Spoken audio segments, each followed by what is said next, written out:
Morning dear students. हम लोग आपके साइंस का चैप्टर नंबर 2 पढ़ रहे हैं जिसका नाम है माइक्रो ऑर्गेनिज्म फ्रेंड एंड फू।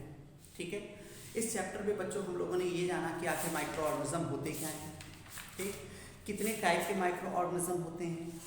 इसके बाद हम लोगों ने ये जाना कि कौन कौन से माइक्रो ऑर्गेनिज्म हमारे लिए फ्रेंडली हैं। इसमें हम लोगों ने एक दो माइक्रो ऑर्गेनिज्म के बारे में पढ़ा, उसी सीरीज को हम आगे आज बढ़ाना चाहेंगे। ठीक है, हम लोग पढ़ रहे थे medicinal uses of micro organism. क्या पढ़ रहे थे? Medicinal uses of micro organism. इसमें हम लोगों ने एंटीबायोटिक्स और ये सारी चीज़ों के बारे में जान लिया था। आज हम जानेंगे इसके बारे में, वैक्सीन के बारे में।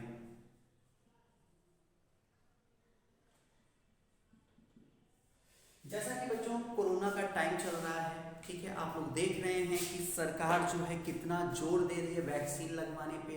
लोग हॉस्पिटल में जा रहे हैं, वैक्सीन लगवा के आ रहे हैं। किस लिए लगवा के आ रहे हैं? ताकि कोरोना से उनकी सुरक्षा हो सके। इसी पर्पस के लिए वो लोग क्या करते हैं, वैक्सीन लगवा रहे हैं, लगवाने जाते हैं। अब हम लोगों को ये समझना है कि आखिर ये वैक्सीन होती क्या है, सबसे पहली चीज। और दूसरी चीज ये कि ये किसी भी बीमारी से हमारी सुरक्षा कैसे करती है। इन दोनों बातों को हमें जानना है आज। ठीक है, अगर वैक्सीन की बात करें बेटा, तो वैक्सीन आपके बॉडी में ओरली भी दी जा सकती है, मीन्स ड्रॉप्स के थ्रू दी जा सकती है, या फिर इंजेक्शन के थ्रू आपकी बॉडी में इंटर कराई जा सकती है। अब ये वैक्सीन होती क्या है? वैक्सीन में एक्चुअली होता क्या है, dead and weak micro organism होते हैं। कैसे माइक्रो ऑर्गेनिज्म होते हैं? Dead and weak micro organism आपकी बॉडी में इंटर कराए जाते हैं। ठीक है, अब ये dead and weak micro organism जैसे ही आपकी बॉडी में इंटर करते हैं, आपकी बॉडी में वो क्षमता होती है कि वो क्या करे, इसके अगेंस्ट, जैसे ही ये आपकी बॉडी में इंटर करने जा रहे हैं तो आपकी बॉडी में वो क्षमता होती है कि इसके अगेंस्ट लड़ने के लिए वो क्या करती है, कुछ एंटीबॉडीज को सामने खड़ा कर देती है। क्या करती है? कुछ एंटीबॉडीज को सामने खड़ा कर देती है। अब ये एंटीबॉडीज क्या करेंगे? ये इसके साथ फाइट करेंगे। क्या करेंगे ये एंटीबॉडीज? इसके साथ फाइट करेंगे।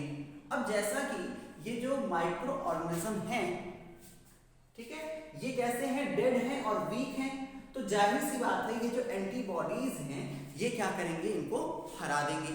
ठीक है, और आपकी बॉडी में ये जो एंटीबॉडीज हैं ये हमेशा के लिए पड़े रहेंगे। ठीक है, ताकि इन फ्यूचर जब भी कभी इस तरह के माइक्रो ऑर्गेनिज्म आपकी बॉडी में इंटर करें तो ये एंटीबॉडीज फिर से उनके ऊपर क्या करेंगी, अटैक करेंगी और फिर से उनको हराएंगी। ठीक है, तो इस तरह से कोई वैक्सीन आपकी सुरक्षा करती है।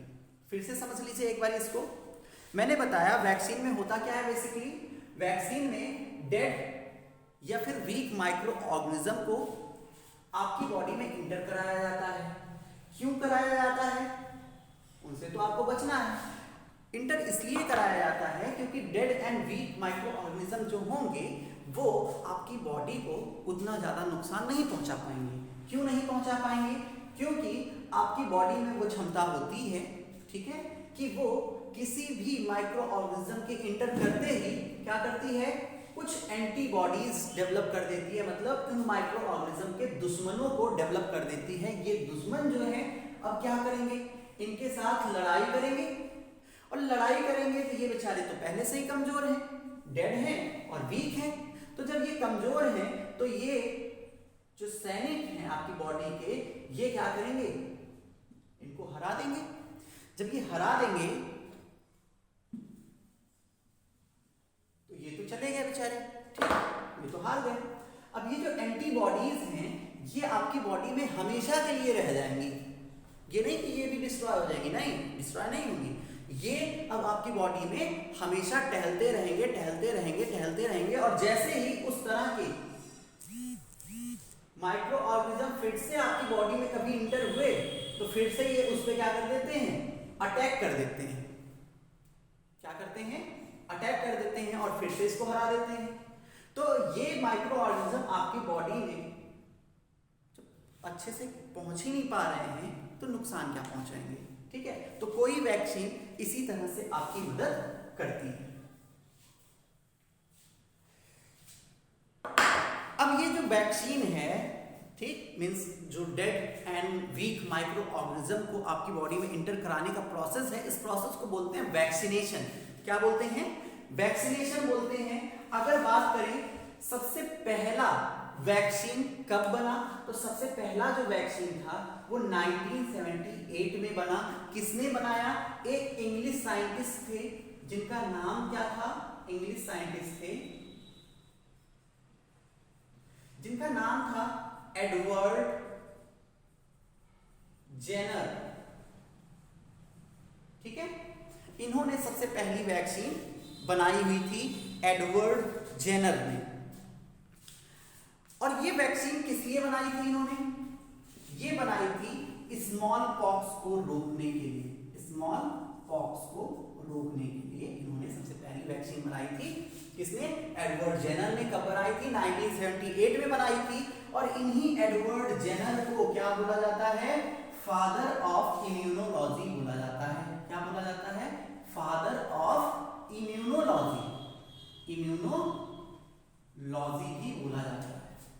ठीक है बच्चों, चलिए, क्या आपको पता है कि बचपन में जब लोग छोटे थे, 1 साल से लेकर के 5 साल तक हम लोगों को ड्रॉप पोलियो की पिलाई जाती थी।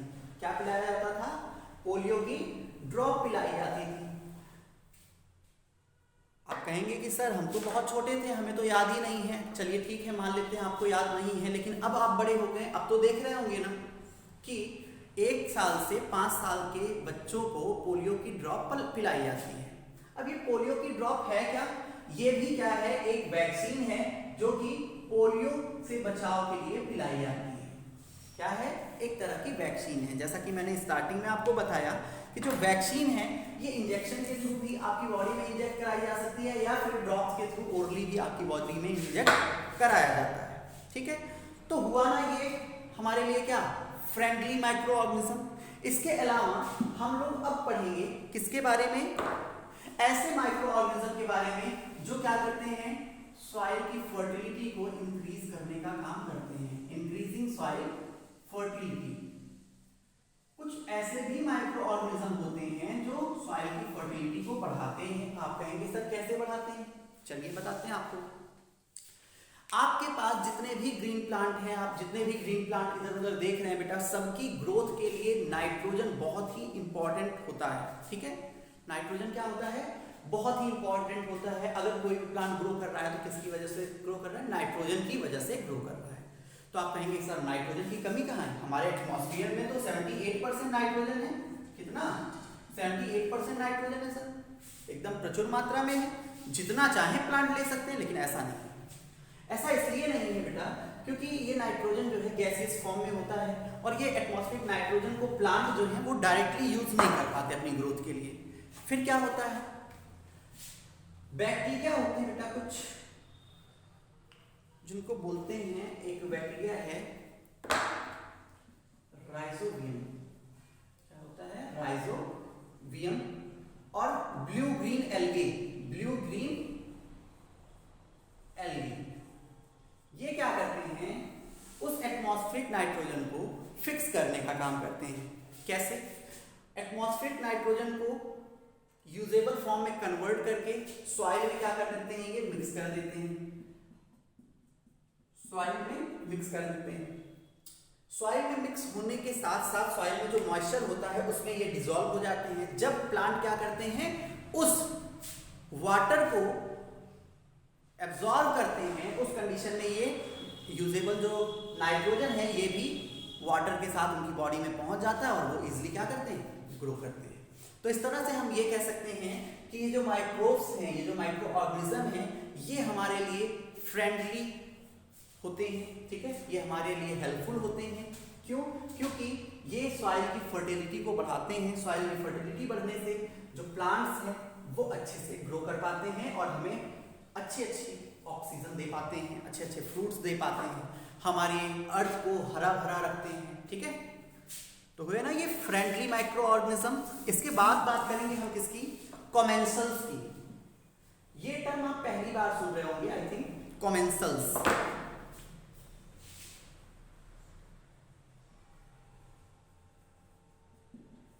अगर कॉमेंसल्स की बात करें बच्चों, तो ये ऐसे माइक्रो ऑर्गेनिज्म होते हैं जो कि हमारी बॉडी में पहले से ही मौजूद रहते हैं। ठीक है, ऐसे माइक्रो ऑर्गेनिज्म जो कि हमारी बॉडी में पहले से ही मौजूद रहते हैं वो क्या कहलाते हैं? कॉमेंसल्स कहलाते हैं। जैसे हमारे डाइजेस्टिव सिस्टम का काम क्या है? हमारे डाइजेस्टिव सिस्टम का काम है जो भी फूड हम खाते हैं उसको डाइजेस्ट करने का। ठीक है, उसी डाइजेस्टिव सिस्टम में कुछ बैक्टीरिया पहले से ही मौजूद रहते हैं और वही बैक्टीरिया क्या कहलाते हैं? कॉमेंसल्स कहलाते हैं। ठीक है, ये बैक्टीरिया किस जगह मौजूद रहते हैं? ये बैक्टीरिया मौजूद रहते हैं गैस्ट्रो इंटेस्टिनल ट्रैक्ट में। गैस्ट्रो इंटेस्टिनल ट्रैक में ये बैक्टीरिया मौजूद रहते हैं और ये क्या करते हैं? फूड को डाइजेस्ट करने में हमारी मदद करते हैं। और ऐसे बैक्टीरिया जो कि हमारी बॉडी में पहले से ही मौजूद रहते हैं और जो हमारे लिए हेल्पफुल होते हैं उनको बोलते हैं क्या? कॉमेंसल्स। ठीक है, अब बात करेंगे ऐसे माइक्रो ऑर्गेनिज्म के बारे में जो क्या करते हैं? एनवायरनमेंट को क्लीन करने का काम करते हैं। Cleaning the environment.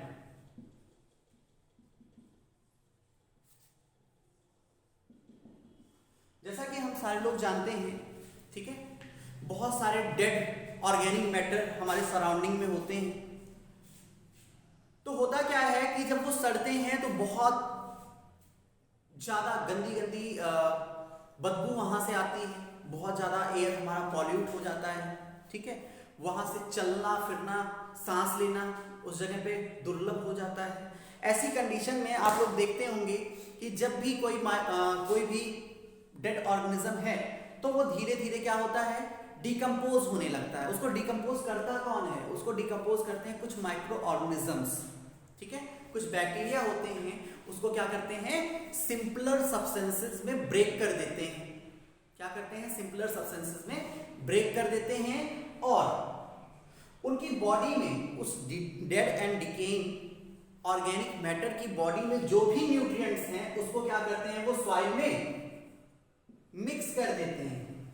जब वो न्यूट्रिएंट सॉइल में मिक्स हो जाता है, रिसाइकल हो जाता है, तो जाहिर सी बात है उस सॉइल के थ्रू वो न्यूट्रिएंट किसी दूसरे प्लांट को मिलेगा। ठीक है, तो इस तरह से ये हमारे एनवायरनमेंट को क्लीन करने का काम करते हैं। कौन? Micro organism. कैसे? ये डेड ऑर्गेनिक मैटर को डिकम्पोज कर देते हैं। ठीक, डिकम्पोज करने के बाद उनकी बॉडी में जो भी न्यूट्रिएंट रहता है उसको सॉइल में मिक्स कर देते हैं। ठीक है, उसको सड़ने नहीं देते बहुत ज्यादा, और अगर बहुत ज्यादा सड़ेगा तो क्या करेगा? वो हमारे एनवायरनमेंट को पॉल्यूट करेगा। ठीक है, तो अभी तक हम लोगों ने जितने भी माइक्रो ऑर्गेनिज्म के बारे में पढ़ा बच्चों, वो सारे के सारे किस नेचर के थे? फ्रेंडली नेचर के थे। वो हमारी किसी ना किसी तरह से क्या कर रहे थे? मदद कर रहे थे। ठीक है, अब हम पढ़ेंगे कुछ ऐसे माइक्रो ऑर्गेनिजम्स के बारे में जो कि हमारे लिए क्या है? हार्मफुल है। और जो भी हमारे लिए हार्मफुल होता है उसको हम क्या बोलते हैं? फो बोलते हैं। जो हमारे लिए हेल्पफुल होता है उसको क्या हम बोलते हैं? फ्रेंड बोलते हैं। तो हम लोगों ने फ्रेंड के बारे में तो पढ़ लिया, कौन कौन से माइक्रो ऑर्गेनिज्म हैं जो हमारी हेल्प करते हैं, वो हमारे फ्रेंड हुए। ठीक, अब उनके बारे में पढ़ना है जो हमारे लिए हार्मफुल हैं, जो हमारे लिए फो हैं। ठीक है, harmful micro organism, harmful micro organism. चलिए, जैसा कि अभी तक हम लोगों ने पढ़ा कि माइक्रो ऑर्गेनिज्म जो है वो हमारे लिए बहुत ज्यादा हेल्पफुल है, ठीक वैसे ही जितने ज्यादा वो हमारे लिए हेल्पफुल हैं ठीक उतने ही हमारे लिए वो हार्मफुल भी हैं। ठीक है, कुछ माइक्रो ऑर्गेनिज्म जो हैं वो क्या करते हैं? बीमारियां अपने साथ लेके आते हैं। क्या करते हैं? अपने साथ बीमारियां लेके आते हैं, और वो बीमारियां किसको देते हैं? प्लांट्स को देते हैं, ह्यूमन बींग्स को देते हैं, एनिमल्स को देते हैं। ठीक है, कुछ माइक्रो ऑर्गेनिज्म तो हमारे लिए क्या कर रहे थे? हेल्प कर रहे थे, हमारी मदद कर रहे थे। लेकिन कुछ माइक्रो ऑर्गेनिज्म ऐसे होते हैं जो अपने साथ क्या करते हैं? बहुत सारी बीमारियां लेके आते हैं। ठीक, और वो बीमारियां किसको देते हैं? हमारे प्लांट्स को देते हैं, एनिमल्स को देते हैं, ह्यूमन बींग्स को देते हैं। ऐसे जो माइक्रो ऑर्गेनिज्म होते हैं उनको बोला जाता है पैथोजन। क्या बोला जाता है? पैथोजन। अगर आपसे कोई पूछे कि पैथोजन क्या होता है तो आप क्या बताएंगे? Disease carrying micro organisms are known as pathogen. ठीक है, क्या बोलेंगे हम? Disease carrying micro organism are known as pathogen. ऐसे माइक्रो ऑर्गेनिज्म जो डिजीज को कैरी करते हैं, बीमारियों को कैरी करते हैं, ऐसे माइक्रो ऑर्गेनिज्म को हम पैथोजन बोलते हैं। ठीक है, तो बच्चों आज के लिए हम लोग यहीं पे खत्म करते हैं, बाकी पढ़ेंगे नेक्स्ट डे। ठीक है, thank you, have a very nice day.